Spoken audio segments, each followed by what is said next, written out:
Hello viewers, I am Dr. Waseem and you are watching my ICU channel. Today I'll discuss about the 5 most important characteristics of a medical officer or a junior doctor working in ICU. I call this a 5E model of medical officers or junior doctors in ICU. These 5 E's include 1.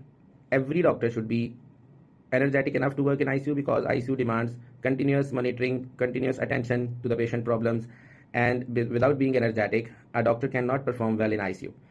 2. Every doctor working in ICU should be empathic because the expectation level of attendants or the people looking after the patients admitted in ICU is very high from us, and we should be empathic enough. We should provide the care or the level of care to the patients which we want when our patients are admitted in ICU. Our care should be equal to that expectation level. So we have to think like them. What are their expectations? What are their emotions? And we have to work like being very empathic. The third E is efficiency. Every doctor should be efficient enough to recognize the problems and the issues arising in ICU patients very urgently, very quickly, and he or she should be able to pick those problems earlier, solve those problems earlier, communicate to the consultant, and may take appropriate actions wherever required. So every doctor should be efficient or early recognizer of the problem. The fourth E is enthusiasm. Every doctor should be enthusiastic enough to work in ICU because ICU is a demanding field and it demands a particular kind of attention and particular kind of body language while you are working in ICU. You cannot think like this, okay, this problem has occurred, I'll solve it.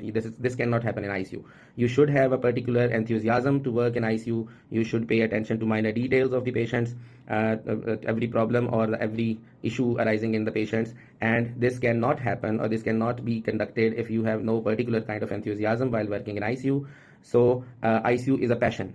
You should have an enthusiasm to work in ICU. The E is easily modifiable. Every doctor working in ICU should be easily modifiable because at one time, one patient dies in ICU and you break the bad news to the attendants of that patient, and you are not free. Then at the same time, another problem occurs in a patient who is going to recover in 1 or 2 days. So if you will be stuck in that breaking bad news situation, you won't be able to do appropriate action in a patient who is getting better. And at the same time, there would be a consultant entering ICU to conduct a round, and you were doing one thing at one time and doing the other thing at the other time, and you are going to do another thing at the third time. So you should be able to modify yourself quickly and easily. These are 5 E's, and I call it 5E model of characteristics of a doctor working in ICU. I'll end up this discussion right now. I'll come with another topic. Thank you very much.